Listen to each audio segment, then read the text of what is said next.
জাতিসংঘের মানবাধিকার বিষয়ক হাই কমিশনার ভলকার তুর্ক সম্প্রতি বিবিসি ওয়ার্ল্ড সার্ভিসের হার্ড টক অনুষ্ঠানে বাংলাদেশের জুলাই আগস্ট গণ অভ্যুত্থানের সময় সেনাবাহিনীকে দমন পীড়নে অংশ না নিতে সতর্ক করেছিলেন বলে জানিয়েছেন। 5 মার্চ বিবিসির ওয়েবসাইটে অনুষ্ঠানটির এই পর্ব প্রকাশ করা হয়।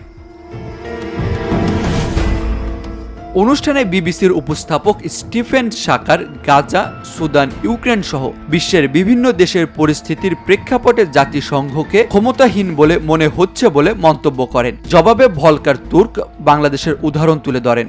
তিনি বলেন, গত বছরের জুলাই আগস্টে বাংলাদেশে ব্যাপক আন্দোলন হয়েছিল, যেখানে শিক্ষার্থীরা সরকারের বিরুদ্ধে প্রতিবাদে সামনে ছিল।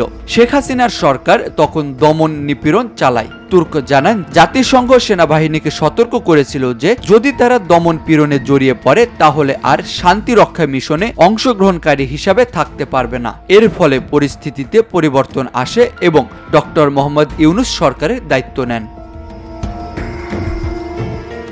তুর্ক আরও বলেন, অধ্যাপক ইউনূস অন্তর্বর্তী সরকারের প্রধান উপদেষ্টার দায়িত্ব নেওয়ার পর তাকে একটি অনুসন্ধানী দল পাঠানোর অনুরোধ করেছিলেন। জাতিসংঘ তাৎক্ষণিকভাবে সাড়া দিয়ে পরিস্থিতির তদন্ত ও গুরুত্ব দেওয়ার জন্য পদক্ষেপ নিয়েছিল। তুর্কের মতে এই উদ্যোগ পরিস্থিতি নিয়ন্ত্রণে সহায়ক ভূমিকা পালন করেছে। তাদের কাছ থেকে কৃতজ্ঞতা পেয়েছিলেন। তিনি বলেন, ছাত্ররা জাতিসংঘের অবস্থান ও সহযোগিতার জন্য খুবই কৃতজ্ঞ ছিল।